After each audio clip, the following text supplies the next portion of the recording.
We'll continue from the last class, and today we're going to study about the relationship between Elijah and John the Baptist.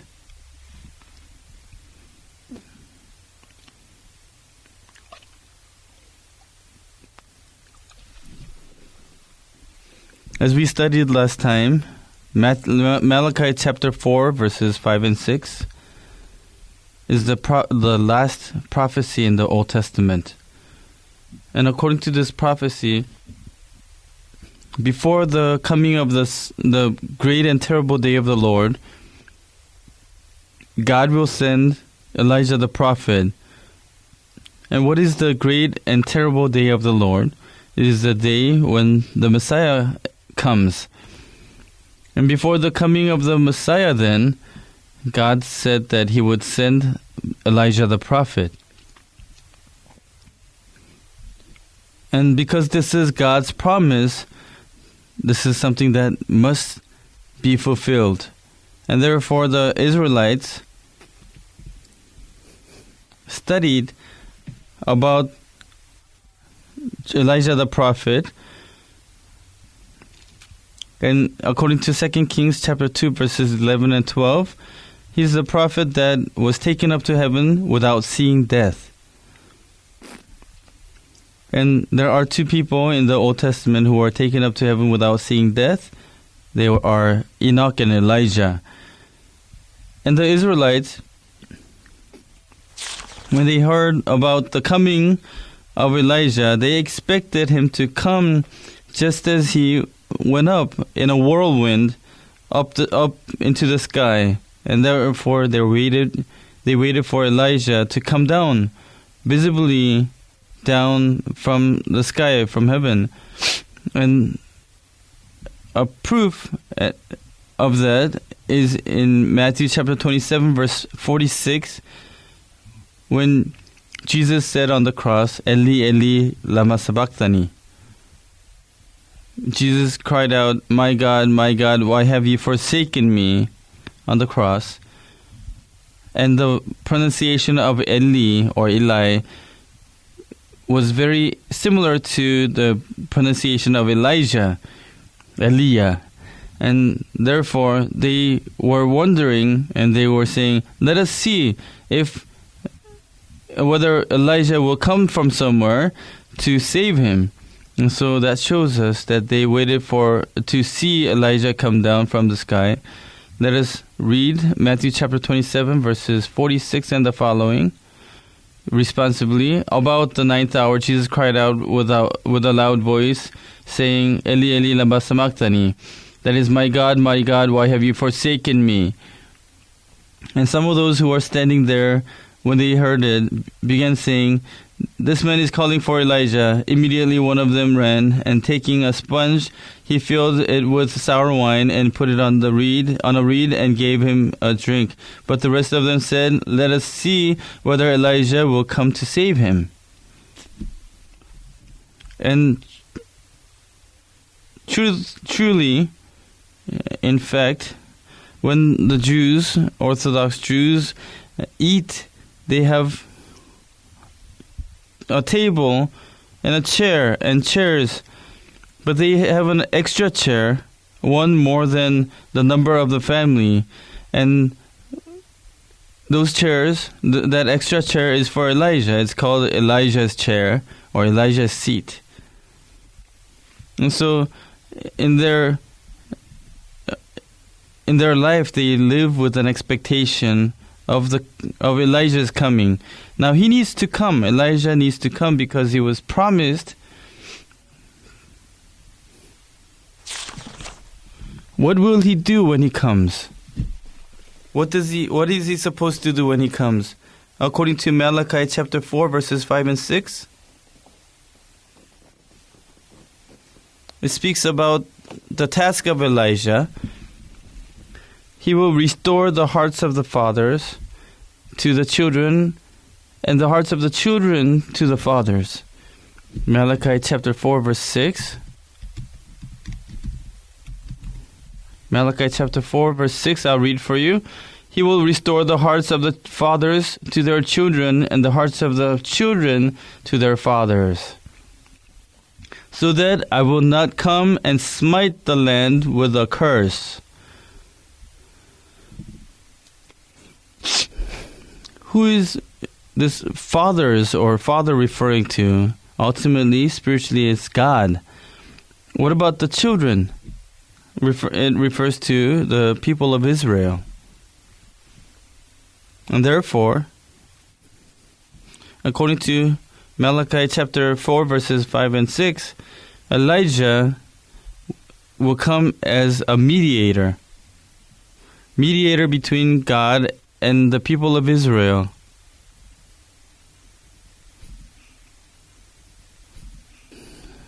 And mediator is also called in the Bible peacemaker.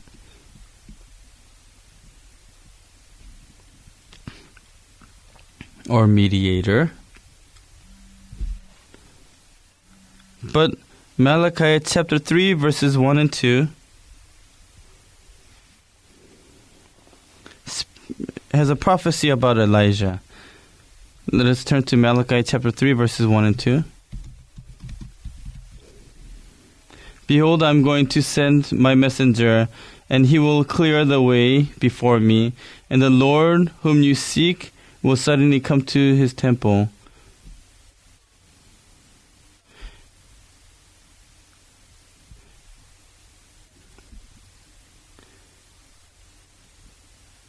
And here the Lord whom you seek will suddenly come to his temple. The Lord is referring to the Messiah, Jesus. But it says, before that, I'm sending my messenger. I'm going to send my messenger, and he will clear the way before me. And so Elijah will come before the Lord as a messenger, and he's a messenger who will prepare the way of the Lord. And then it said, and the Lord whom you seek will suddenly come to his temple, and the messenger of the covenant in whom you delight. Behold, he is coming, says the Lord of hosts. But who can endure the day of his coming, and who can stand when he appears? For he is like a refiner's fire, and like fuller's soap. And here it says that the Lord is a messenger of the covenant. And so there are two messengers here. One is referring to Elijah, and the messenger of the covenant is referring to the Messiah. And so Elijah will come as a messenger that prepares the way for the Messiah. Now, Elijah will come and will prepare the way of Jesus. And who actually came in real life, in reality, and prepared the way of Jesus? It was John the Baptist who came before Jesus and prepared the way of Jesus. Malachi chapter 3 verse 1 clearly tells us that there will be a messenger that will come. And Malachi chapter 4 verses 5 and 6, the messenger is supposed to be Elijah. But in fact, actually, John the Baptist came and prepared the way of Jesus. And therefore, we need to think about the relationship between Elijah and John the Baptist. And there are a few different theological views about the relationship between Elijah and John the Baptist. First view is that Elijah and John the Baptist are completely irrelevant. They have nothing to do with each other.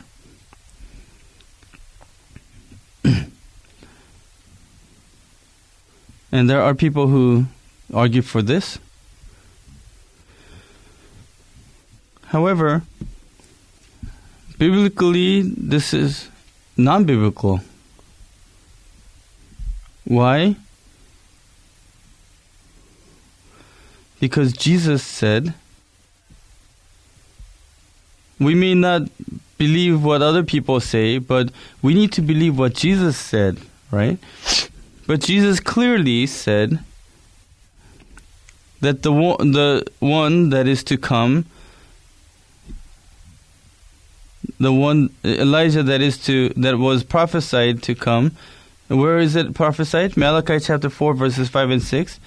And Jesus said that Elijah that is to come is John the Baptist. And so Jesus clearly clarified the relationship between Elijah and John the Baptist. But if you say that they have nothing to do with each other, they're irrelevant, that is non-biblical. Let us turn to Matthew chapter 11 verse 14. It'll be better for our understanding if we read from verse 13. For all the prophets and the law prophesied until John. And if you are willing to accept it, John himself is Elijah who was to come. And this John himself is Elijah who was to come. And so Jesus is saying John the Baptist is the Elijah that was prophesied to come. And second time, after Jesus was transfigured up at a high mountain, Mount of Transfiguration, Jesus said this again as he was conversing in his conversation with the disciples. Let us turn to Matthew chapter 17. Matthew 17, verse 1. It says, 6 days later, Jesus took with him Peter and James and John his brother and led them up on a high mountain by themselves. And he was transfigured before them, and his face shone like the sun, and his garments became as white as light. And then, verse 9, let us read responsibly.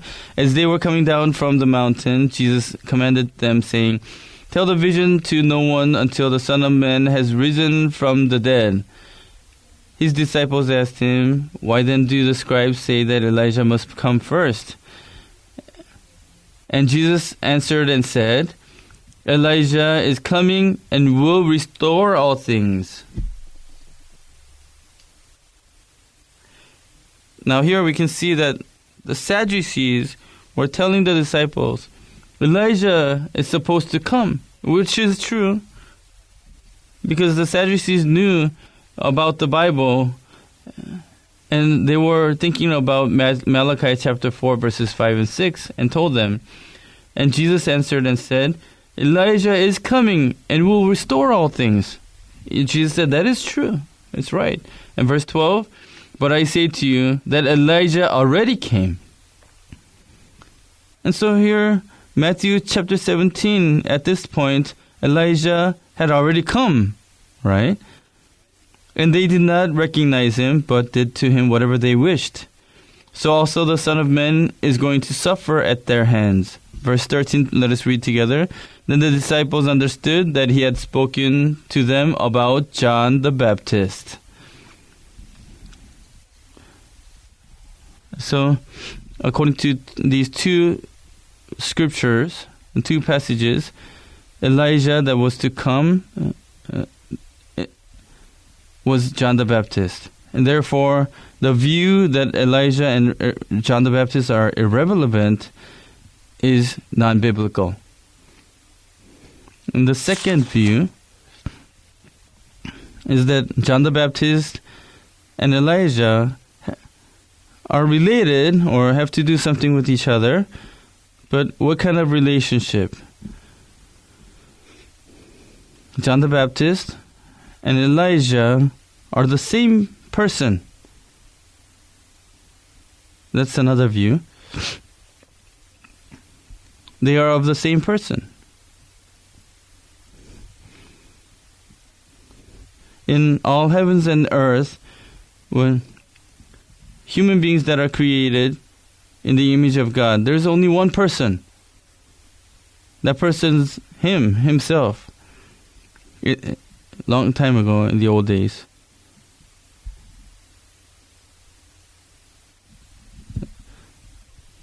Son Wukong is a monkey, legendary monkey in the traditional stories of China and Korea.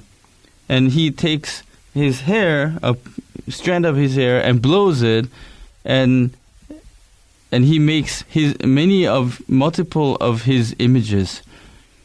But you cannot, even if you are identical twins, you have two different DNAs, you're two different people.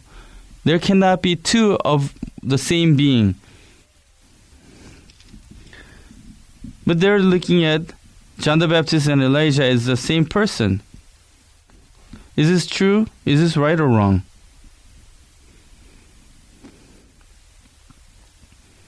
Are they the same essence, same being?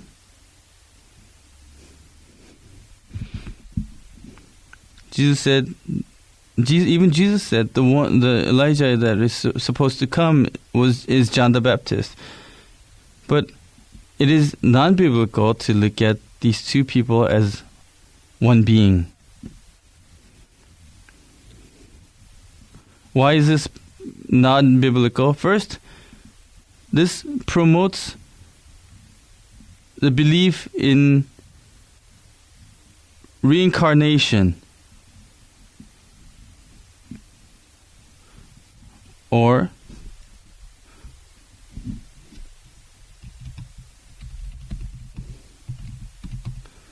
doctrine of samsara, doctrine of reincarnation. But Christianity doesn't support the doctrine of reincarnation. Elijah was taken up to heaven without seeing death. But if he himself comes down and is born again as John the Baptist, that would be reincarnation. There are two different persons. John the Baptist and Elijah are two different persons, two individual persons, not of the same being, not the same person. But reincarnation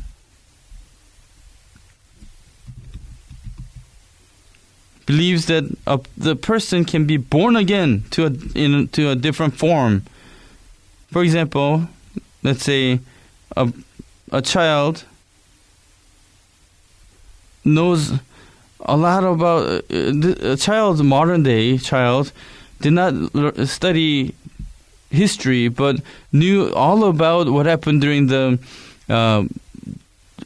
Japanese wars with Japan and China during in the old days, and knows so much about General Lee Sun-shin. And people say, oh, he's a reincarnation of General Lee Sun-shin from long time ago.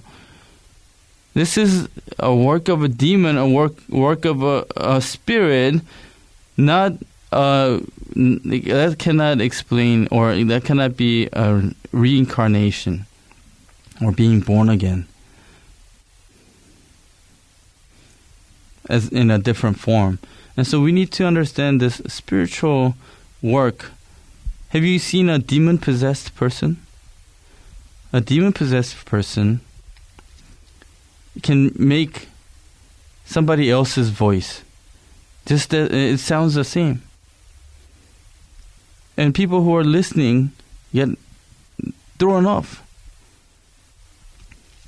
And they think, oh, is that person's spirit or soul in this person's body? But it is impossible for other people's souls to go into different people's bodies. It's the work of the demon, mimicking it. And therefore, although in the Bible Samuel was dead, it seemed like like he was alive again. He came up, and they mistake it as Samuel. And in Buddhism, for example, they are born again into an animal, and an animal into a human being again and again. And second reason why this is non-biblical is that Elijah was transfigured. He ascended up to heaven. However, John the Baptist was beheaded to death. John the Baptist was killed, beheaded.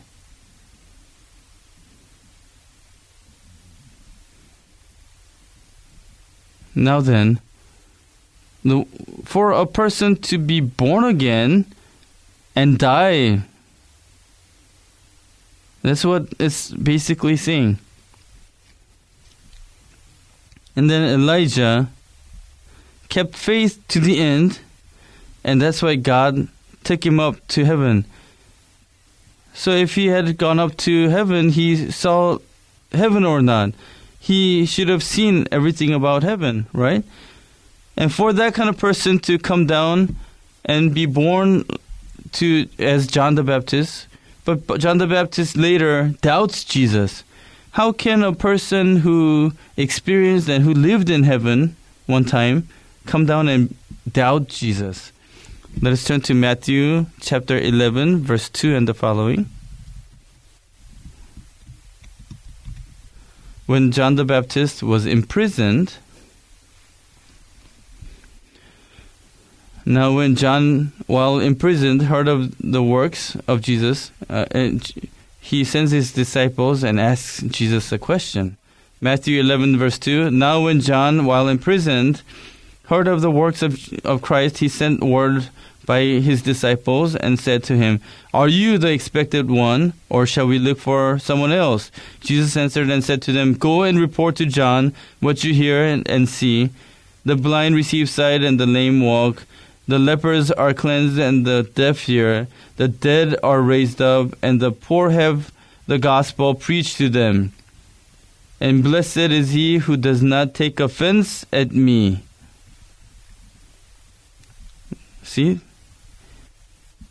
He said to Jesus, Are you the expected one? He sent this word by his disciples to Jesus. And Jesus, in response, said, Blessed is he who does not take offense at me. It says that John the Baptist took offense, which means stumble over. He tripped and stumbled over Jesus. Now, if John the Baptist was actually Elijah himself, how can a person who saw heaven and experienced heaven stumble over Jesus and take offense at him? So that's why this is non-biblical. It is. They have to do. They are related or they are relevant, but they are not of the same person or being. That is not biblical. And so then thirdly, what's the third view? What kind of relationship do they have? According to the Bible, John the Baptist came in the power and spirit of Elijah. Came in the power, spirit and power of Elijah. That is the biblical expression. Luke chapter 1 verse 17 tells us that, right? So we'll continue on next time about the third point.